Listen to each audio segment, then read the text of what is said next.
judgment, but you don't live the principles. You tell people no corruption. Okay, we want to probe everybody, every past president, every past government official in this country. And you yourself, you cannot really, defend yourself. Why? Because they can track you. These days it's so common. I remember in Nigeria one time, there was this professor who was very critical about, every government. And so one of these guys, he was very expert. And that was even during a military junta. And so this military president, he put that guy in charge of the chairman of one national bank. He was very astute in terms of moralism and moral values. But that's not what the government is looking for. If you are astute, okay, but what about your followers? What about those behind you? What happens in a corporation? So, he was roped in because after some years, they came to probe him, probe the corporation, the bank, and they found that a number of fraudulent practices took place, although he didn't know about it. But listen, you're the chairman, so you're culpable. So then they spoil his record. They spoil his record. And they said, see, this is your job. You're supposed to check the people. So the fraudulent activities that took place there, you are to blame. So it's very easy to spoil somebody, especially when you are acting in a way that is a little bit, normal, because people don't act normally. So this opportunity that you have here is a very good one. So take advantage of it, because this is going to allow you to be able to have values that you can be proud of, and even your own family can be proud of. Because these days, if you are given a position in government, and if you get corrupt and then they throw you out or they put you to prison, it also goes to the family. But if you stay successful, whatever governmental post you're being put, by dint of your ability to resist the temptations, then, your whole family will become proud of it. All right, so we have to go to the topic for today. Nama Vishnu Padaya Krishna Vistaya Bhutali Simante Bhakti Vedanta Swami Uttana Namaste Salasa today. Krishna. So, how to regulate the senses. This is a very serious issue. And it's a great concern because this lack of Krishna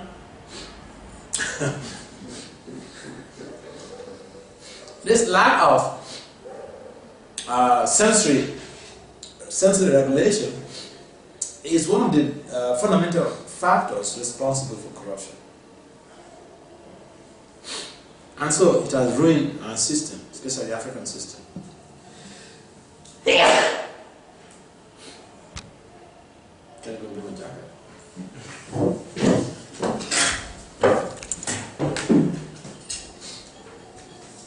So,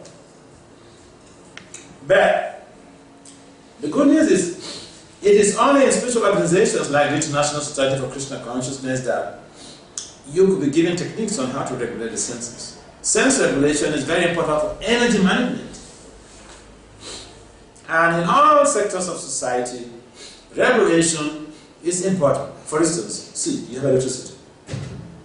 Because of regulation, you have all these switches. You don't want to use it, you switch it on. You want to use it, you switch it on.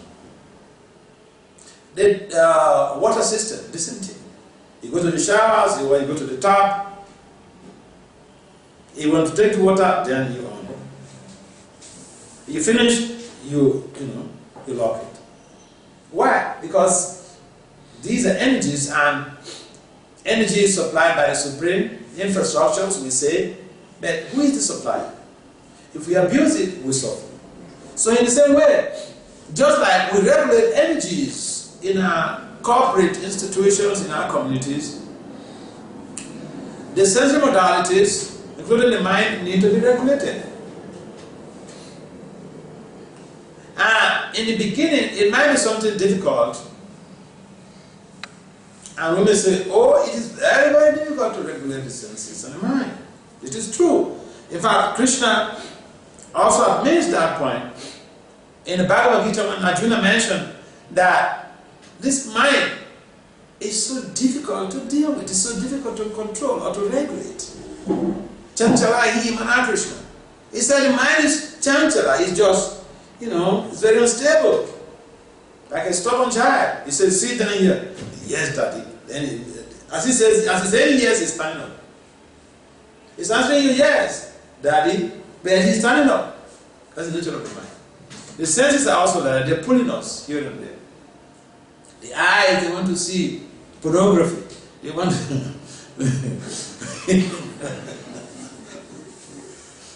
they want to see, beautiful women, beautiful pictures, all type of fighting. So people spend a lot of time on Facebook these days, social media. A number of students have failed the exam because of lack of regulation of the senses. I know a number of students who failed the exams, who even failed out of school because they didn't regulate the senses. The senses, we are the ones controlling them. If you allow the senses to control, then we're in trouble. Our goal will not be achieved and will be destroyed. So, the senses, we have the working senses and the knowledge acquiring senses. Then other senses. So the bottom line is that, like what Krishna mentioned, it gave Arjuna a very good point. He said, these things could be done by practice and detachment. By practice and detachment. But what are the practices? These are the issues. Anyone can say, detachment. It's not so easy, easier said than done. Be detached. But how many of us here be detached and we are detached from, the sense objects? Therefore, there's a need to regulate the senses. So I'll give you an example. Proper this basic idea, how the stomach is like the pivot of the senses. Is the hub. Why I say is the hub? Because, for instance, the working senses, including the genitals, the mouth, the belly, and the genitals, they are on the same line.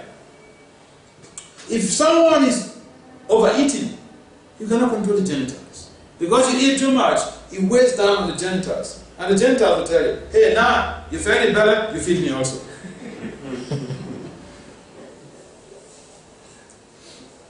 And then the mouth, the mouth is always ready, the tongue is always ready to wag, to eat. It doesn't care whether the stomach is full. No, the tongue doesn't care. It just wants more. And that is how some people, even high-profile people, they get different type of diseases because of overeating. In America, if you go to the clinics to do some survey or to make some studies, you'll find that majority of the illness or health issues are related to overeating, not undereating. Overeating. In Africa, maybe undereating.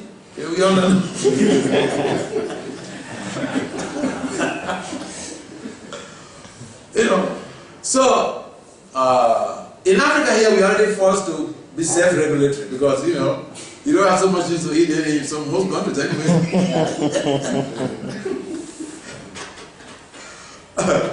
So the point is, you have a very great advantage because most of the problems that have to deal with the senses, you don't have it here. You struggle so hard before you get your square meals. Whereas, some people over there, even in some places, whether you have a job or you don't have a job, You always get plenty of food to eat. You sign up from the government, you get some money, you get free food, this and that. And people eat. I don't see anybody who is...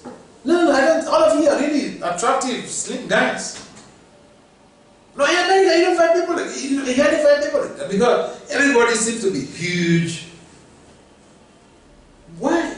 Overnourishment. So, here you are. I think the major thing here is sex. Isn't it? The major thing here is sex. Eating is self-regulated. In most cases. So,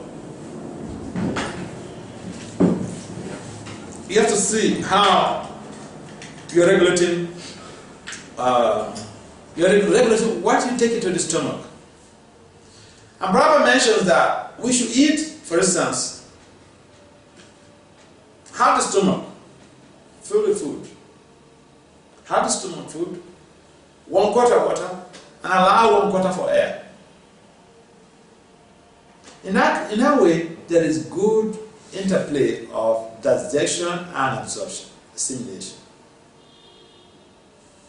The tendency is to eat when we see something very palatable.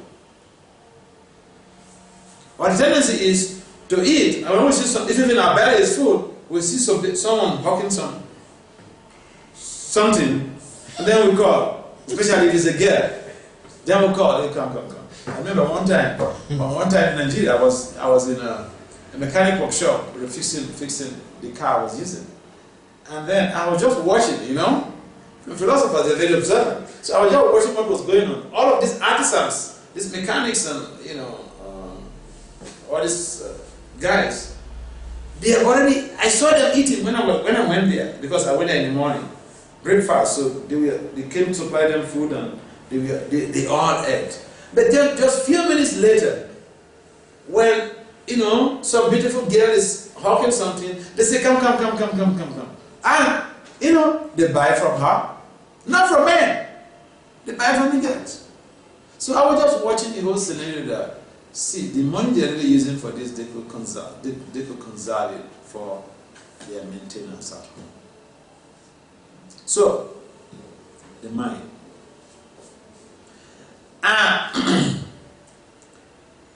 Talking about the stomach, if we are able to regulate the stomach, then a lot of things are taken care of. Because then the mind will not be overly agitated.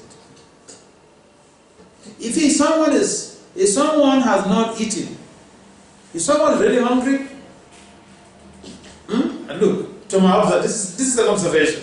If someone is really hungry, he's not going to go for sex. He's just thinking about what to eat. Isn't it? You're not going to start go chasing after women. So, like the Sastra says, that this stomach, if we overfeed it, if we overfeed the stomach, we have other problems. We have agitation of the mind, agitation of the genitals. And therefore, Prabhupada recommends one of his purposes in the Gita that we should eat and make sure we don't fill up the stomach. We should give a space, half the stomach with food, 1/4 with water, 1/4 with water, and the remaining 1/4 air should take that space. If we practicing to do this, in the beginning it might be difficult because we've been prone to eat and fill the whole stomach. Then there's no even space for water. Then, another thing is that our sleeping habits. If we want to regulate, especially sex life, we should not oversleep. Excessive sleep. Sleep, keep in mind, if it is not regulated, it will tilt us down to the mode of ignorance. Sleep is in the mode of ignorance. Sleep is in the mode of ignorance. Nidra. Technical name is Nidra. So sleep is in the mode of ignorance. And therefore, if we sleep too much, it will simply facilitate degrading activities. Like someone sleeps too much, he will be sexually agitated.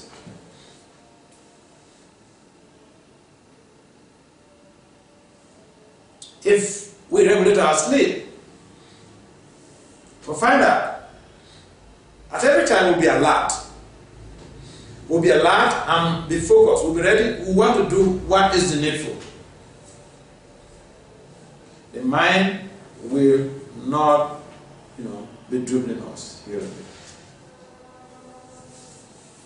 We need sufficient sleep to be able to rejuvenate our bodies for essential spiritual and secular growth.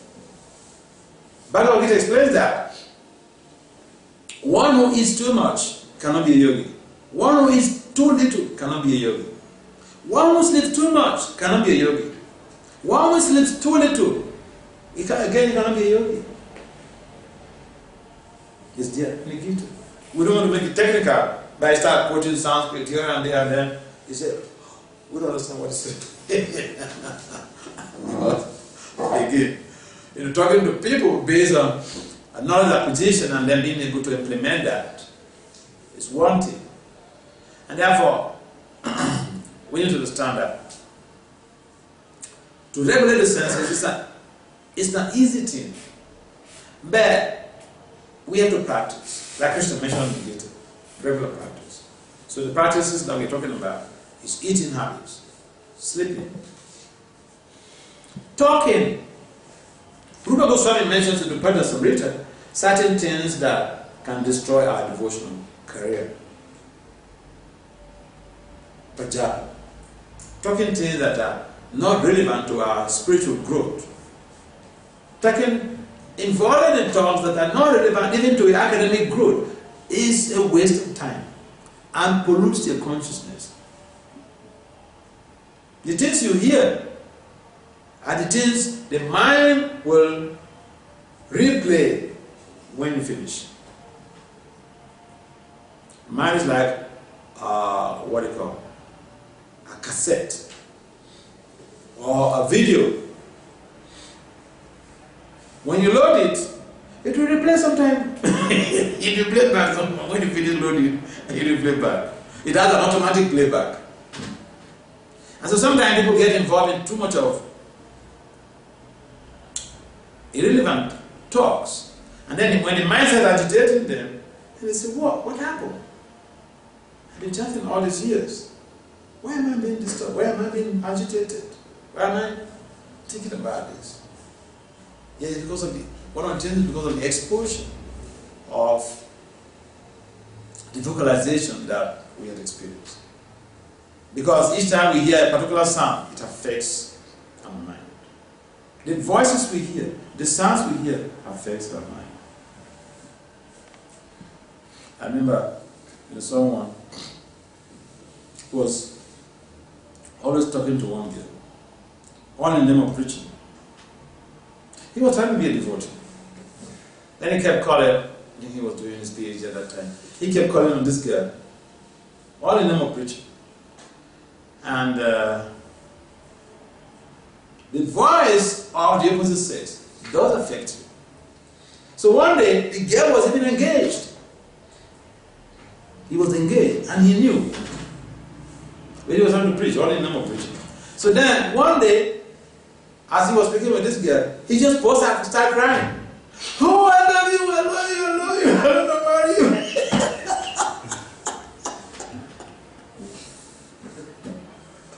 And the girl said, but you know that I'm engaged. He said, no, I'm going to come take you, the Rakshasa style, coming to kidnap you. And it was serious, it was a big deal. The girl came to tell me, so I didn't know what to do. And, I spoke to this guy. And still, he was so adamant.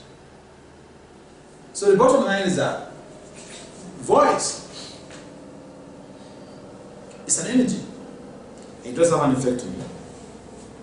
If we are exposed to listening to, and the type of sound that we listen to, that is why we don't listen to modern music. I can't remember when I listened to modern music in my life. But I used to be a very, very good lover of, music, like reggae and all this pop music. Yeah, what are they saying there? What are they saying? What is? You go to the lyrics of this of the music. I mean, it's like this guy. What's his name? I think Bob Marley or something like that. He was talking about. No woman, no cry. No.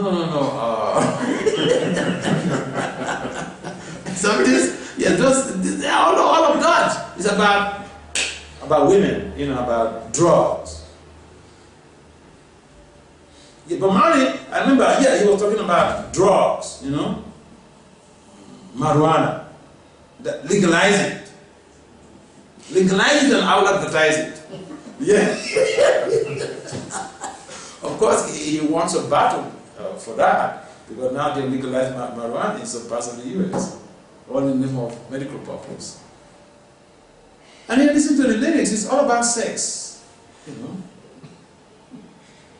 So those vibrations, they do affect. Look, tell me, why is it that people listen to a particular type of music and, they're going to look for sex?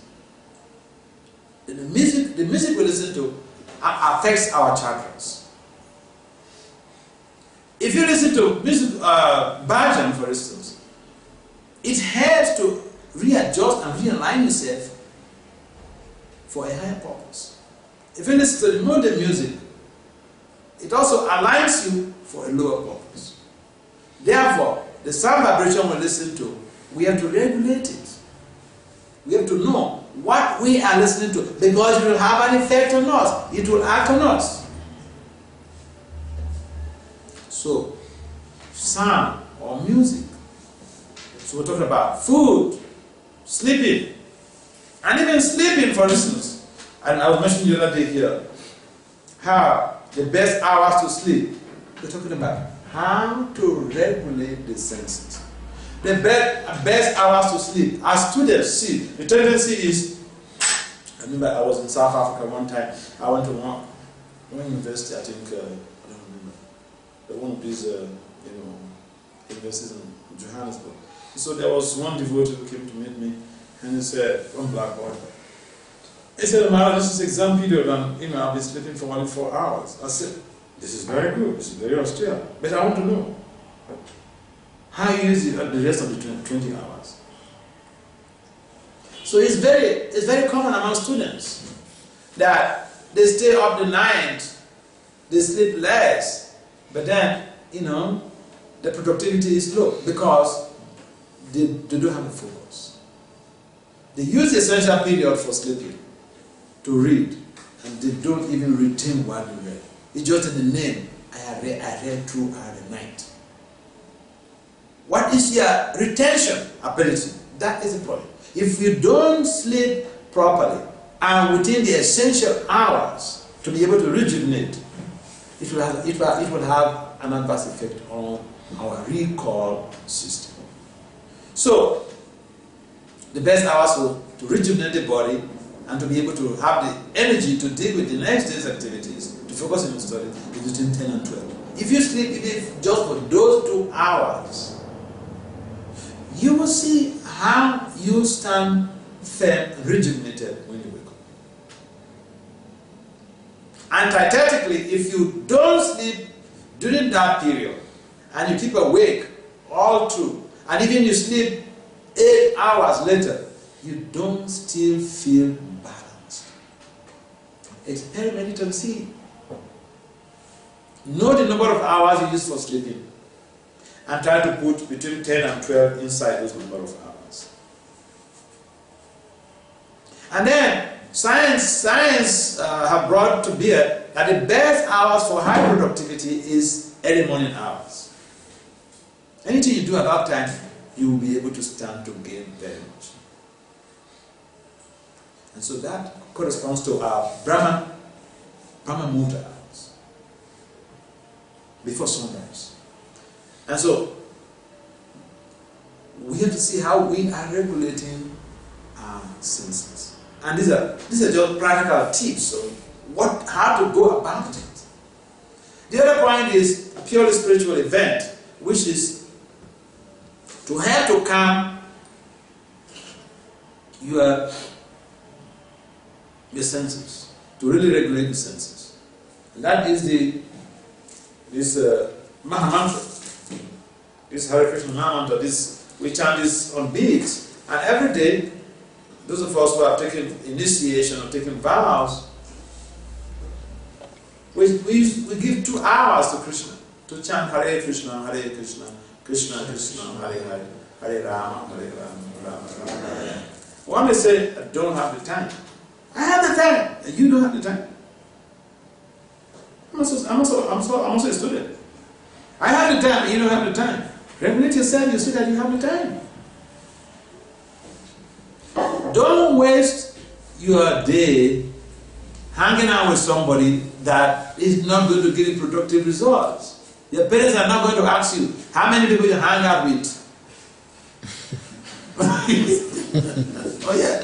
They will ask you, where's your certificate? What's your grade? Yeah. How you hang out also depends on whether you are able to control or you are regulating your sense or not. I'll give an example. If you're speaking with somebody, with your friend, you have a schedule, you have a timetable, you have to go to read at a particular time. And you forget that you have to go to read. And you keep discussing with that person. Your parents are going to ask you how much time you give to that your friend in discussion, or they're going to ask you about the certificate you brought. Of course, your certificate. So, practicing on how to regulate the senses also requires effective time management. You have to chop out your 24 hours into different phases and see which one is to be used at a particular time. Because the easiest way to really become bewildered and become frustrated is when you abuse your time, when you don't regulate how you use your time.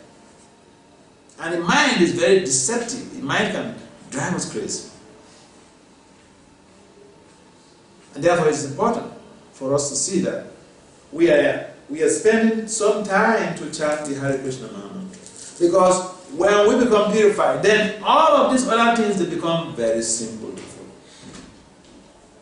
If you're not purified, the belly will just demand more and more and more. And before you know, you overeat. And then when you overeat, you can't function anymore, you're just asleep. Before you know, you're frustrated because the whole day you couldn't read. The whole night you couldn't read. So, this is the weapon. Hey guys, this is the weapon. You want to kill the bird? You want to achieve your goal? This is the weapon. Because this gives you the focus. Otherwise, students have good intention, but most times they don't direct and regulate their senses properly. And so it creates a lot of problems. You want to have some things to do on the internet? Good, but regulate the time. Give time for it. 30 minutes, 1 hour, and check that. Otherwise, before you know, you spend hours on it, and then that has eaten into your study hours.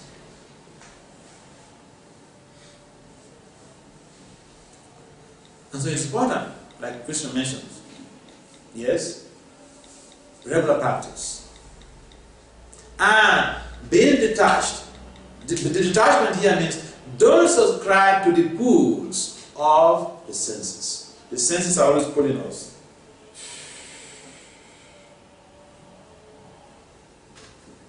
If you allow it, they pull you into unpalatable situation. And so that detachment has to be there. We have to know, no, this is not proper. But we will always have that power when the senses are purified to some degree. When the senses are purified to some degree, everything else becomes easy. Your study becomes easy, your sadhana becomes easy, and your your purpose of achieving the objective of achieving your goal becomes very easy. And so yes, it is possible to regulate the senses. And the things we eat, for instance, they matter much. You're here, so it's a great fortune. But try to eat what is offered to Krishna, because that is prasadam and that purifies your senses. If you eat all of the junk out there, all in the name of enjoyment, I think it was here, I was mentioning, the person who cooks the greens outside, it might be the best restaurant in Nairobi. The person who cooked the greens, he didn't offer the greens to Krishna. He's not a devotee. His mentality goes into the greens. If it's a sex maniac, if someone who is thinking about sex, or if it's a, someone who's just thinking about money, his mentality goes into the food. And when you eat it, you may enjoy it. It might look palatable for the tongue, but you are imbibing the person's energy. And that could have an effect on you in due course of time. Therefore, one of the major things that we do is to regulate our eating habits. When we do that, we'll be free from so much of trouble in forms of unnecessary agitations of the mind. And so, talking about regulating the senses, yeah, even our eyes, I was mentioning, we should use the eyes to wash or to have darshan of the deities. Then we get purified. If we use the eyes to start watching pornography, we'll go and look at sex. That's how it works. That's how the energies work. Because see, these days, I mean, no one checks you, everybody is having his small gasket, the whole world is there. Okay? You can go anywhere. But, Krishna, Sarvasya Saham, really, it's an English too. Matas Niti, Gyan Pohan. Krishna is there watching. He is the source of knowledge, forgetfulness, and remembrance. We want to remember Him, He facilitates. He's there in our hearts. You may hide from me, you may hide from anybody else, but we cannot hide from Krishna. That's the beauty. That's the beauty of the organizational setting of the stringent laws of material nature. Now, we can do anything, we always get the repercussions. And so, our eating habits also have to be regulated.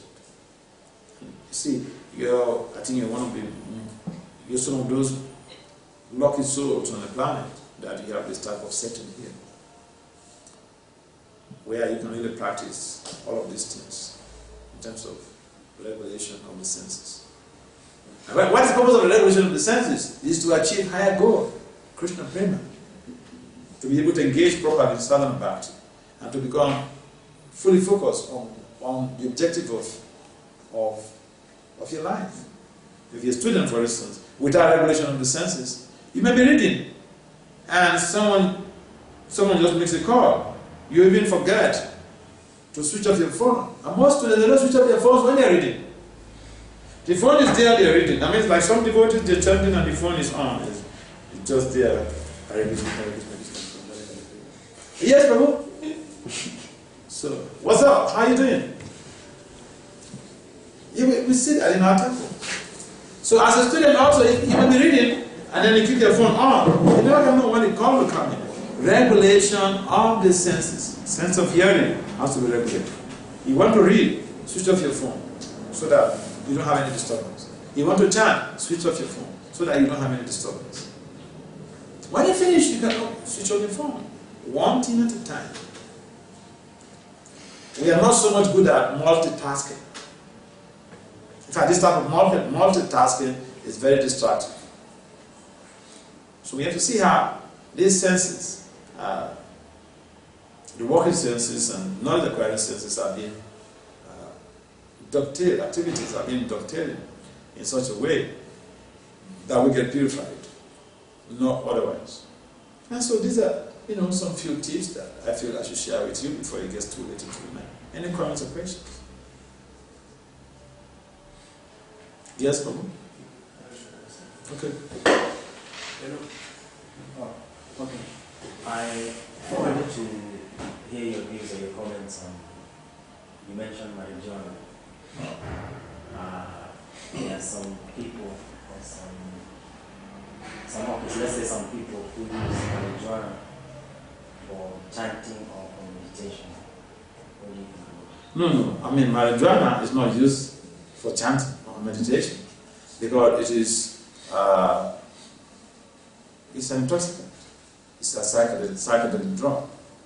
And so you can take it and then you say you are high, but then you can become addicted to it in a negative way. So in some countries, if you're seen with marijuana, they will prosecute you because it's a criminal offense to even carry marijuana.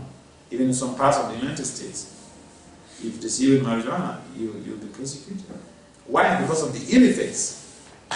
So, I mean, it's like taking intoxication. Someone says, well, taking other hard drugs like cocaine and all this, and then someone says, but I feel high. I remember, one of these musicians who used to have some track. I got cocaine running around my brain. And then people think that, this is wonderful, okay? And then this is cocaine running around my brain. So, we think that this is amazing. But Prabhupada mentioned that we cannot use drugs as a facilitator for positive spiritual change. We cannot use drugs as part of our meditation because they're not on the same. It's not required, and they're not on the same. They're not operating on the same frequency. This is a spiritual frequency operation of value, and the other one is completely gross and debilitating substance. Sometimes that can really cause you trouble, especially people who just take it for the sake of fun. So yeah, we don't. Our founder chair never authorized that, and we know that smoking of marijuana it makes people to act in sometimes in silly ways. It disequilibrates people's consciousness. So we don't normally allow or want to encourage that in our movement. We're following no intoxication means all of these stuff. Yeah. Any other comments or questions? Yes. Maharaj, I was just wondering, sometimes in the spheres of preaching outside, we find people in the mode of goodness, not maybe because of their spiritual life, but maybe they're honest a little bit and they're regulated in the sleeping and waking up. So I'm just thinking, is it possible to be in the mode of goodness without spiritual life? Mode of goodness, yeah, one can be in the mode of goodness. A number of people are in the mode of goodness.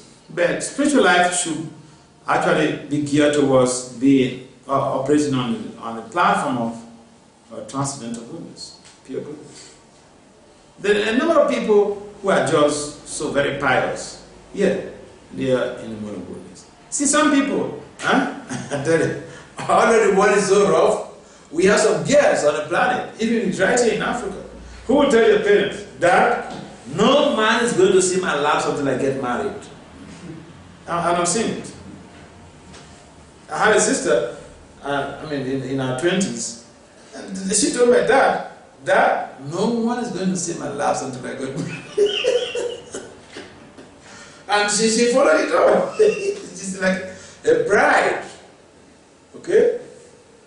And some people, they wouldn't want to do anything to hurt anyone. They want to worship God. I remember one guy, again from Nigeria, his father is an imam. They had a family of 4 boys and 1 girl. And all of the boys, they're super brilliant. Super brilliant. So he told me a story from childhood.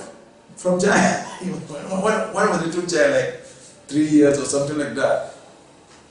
If they cook meat in their house, the boy, he will go out. Until when the whole order in the house has come down, he will calculate some hours before he will come back. And he will eat meat. And he just grows up like that, you know, playing with people and, you know, no meat, no smoking, no drinking, nothing. No one instructed him, just naturally.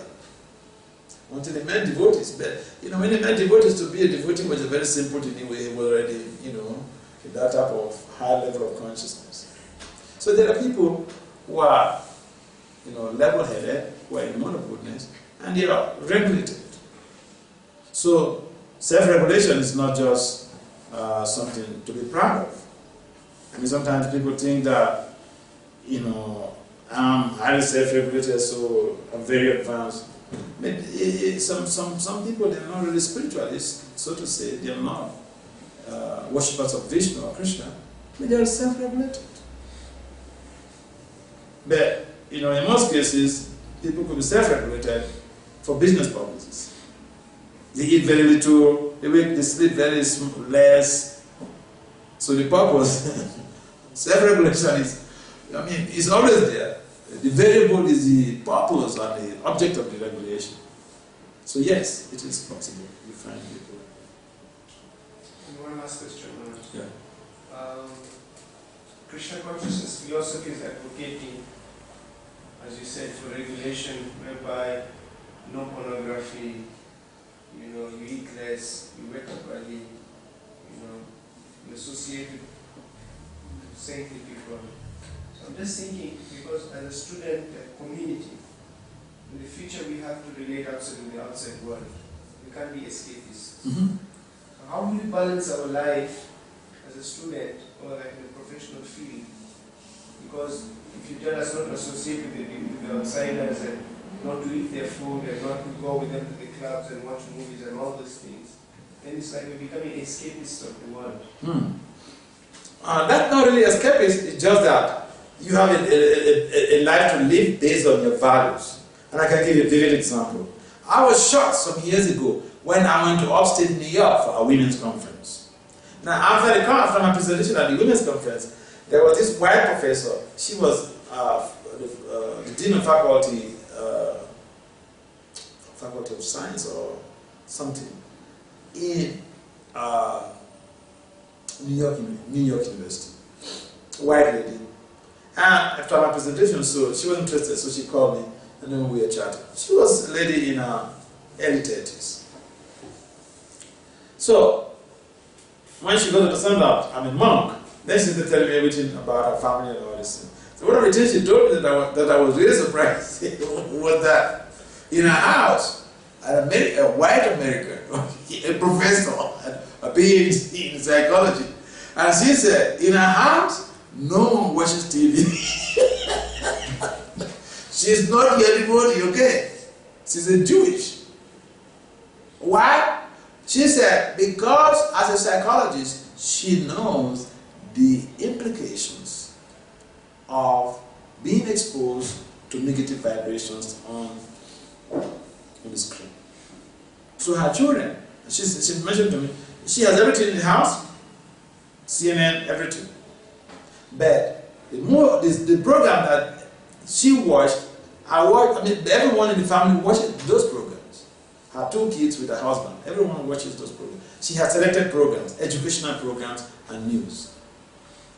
So, that was very strange for me. I couldn't have believed it if someone else was telling me that I encountered a person. So then this is a situation where a number of our devotees have struggled or trouble in trying to follow. But here someone is not in the Vaishnava tradition just for ethical values and for the purpose of orienting our children, our family for a better tomorrow. She was following this type of regulation in life. And therefore, we find that there are some people naturally, they do this. The bottom line is that we give association. Look, I go around. I tell you one funny story. See, in my doctoral program, we normally have, because I'm doing part-time, and we normally have a residency period. And residency period is about 5 or 4 days or something like that. So then, there was this professor, female white professor. There was a course that we were doing that was, I think, qualitative reasoning and analysis. So I excelled in that class. And so she became interested in, really getting close to me. So we went for that residency. She asked me, look, here's the agency. She asked me to go out with her. But, I was just, a free guy, So I said, it's all right. But then the idea was to introduce some students that she is supervising. They're doing their final year, they're doing the thesis. To introduce those students to me.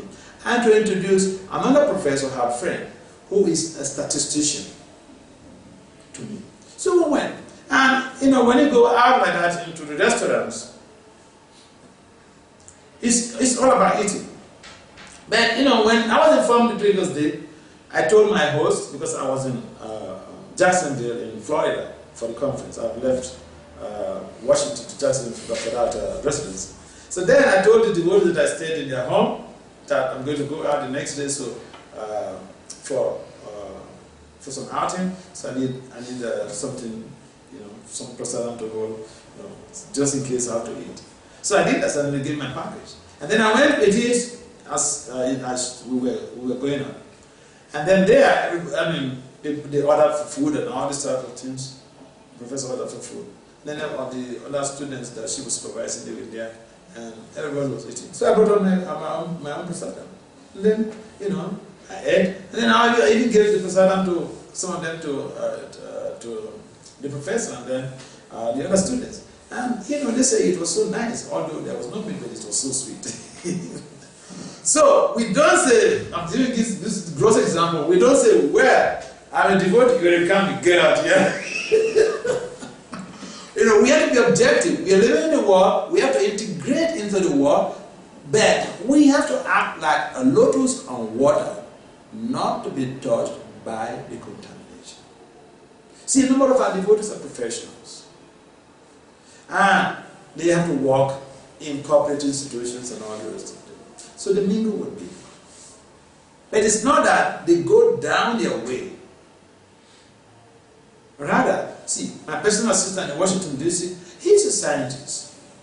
He has a PhD in ecology, 2 masters. He works for the District of Columbia as a scientist. And at the same time, he's a captain in the U.S. Army. So in the Army, imagine in the Army, a top shot in the Army who does not humanize, who does not drink, who does not drink.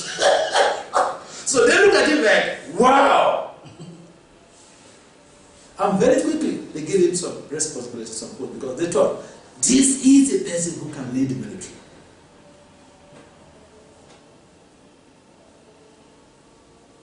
So, the bottom line is that you are not losers. People want to see, you have values, the values you have, people want to see it out there.